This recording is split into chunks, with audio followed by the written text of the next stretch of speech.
Shalom, everyone. This is the Jewish Bible Man, and today I want to discuss with you a topic that is very personal and very dear to my heart.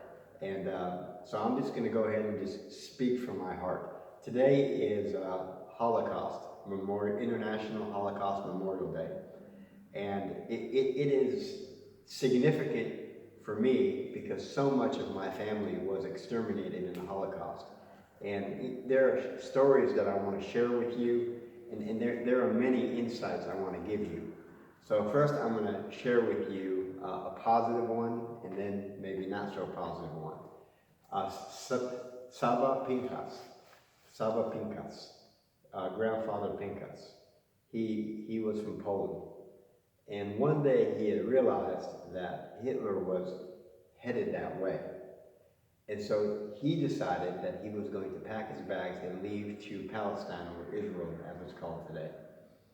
And his family thought he was crazy. And they thought he was so crazy that they couldn't understand what he was doing because they were very successful in Poland doing business. And he just said, "I'm leaving everything." And he did. And he pleaded and begged with them to come. And he had tremendous insight that he could see what was coming. And it was during that time, or as time went on, he had left to Palestine and his family was exterminated by Hitler. And I had an aunt, a great aunt I should say, Doda Chaba, as we called her, Doda Chaba. And she was taken to Auschwitz with her family. And she was just a very little girl at that time. And she had twin sisters. And they decided they were going to do experiments on people. And she would show me her numbers here from the Holocaust, and she would, Chava would talk so much about things that happened. Even, I would, as I would speak to her, she was already grown up, still remembering everything very vividly. They would have, in the middle of the camp, they would have these, look like two, I don't know what to call it, two candle holders, huge ones. And they would put a heavy person and a skinny person because they wanted to see who would burn quicker. And they would see this quite often in the middle of their camp. And then they took her twin sisters away. And the mother and her did not even know where they went. And then they were returned. And when they were returned, they were sewed back to back. And Chava told me that she remembered how they died of infection as they were sewed together. Just horrifying things. And I remember another incident that she told me about where they would do experiments. So they would take different people to do experiments, and one day they had called her to do experiments to the place where the Nazi doctor would do experiments. And for some reason, she had managed to build a rapport with this doctor. So instead of doing experiments, he would talk to her while he was doing his experiments. And she would have to sit there and watch in order for her life to be spared. And then he would send her back, and the next day he would call for her again, and she would just keep him company. For some reason, he took to her.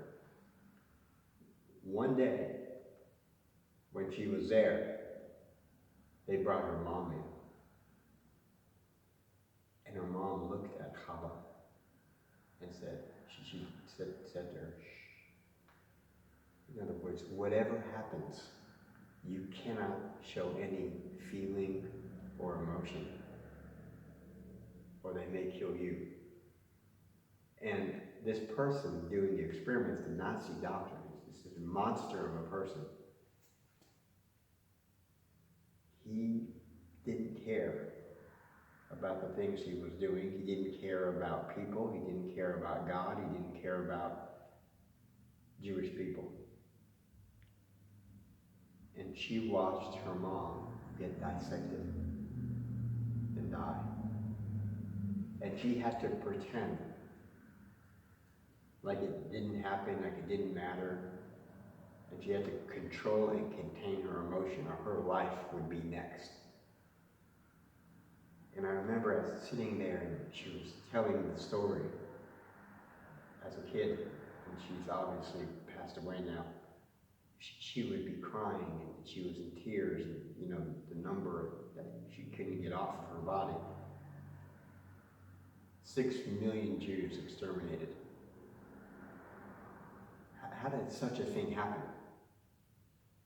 How does the world stand by as this happens?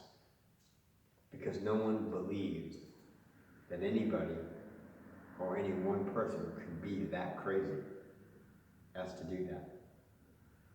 The ultimate goal of exterminating the Jewish people is to bring an end to them so that there would be no Jews left for Jesus to come and sit on the throne.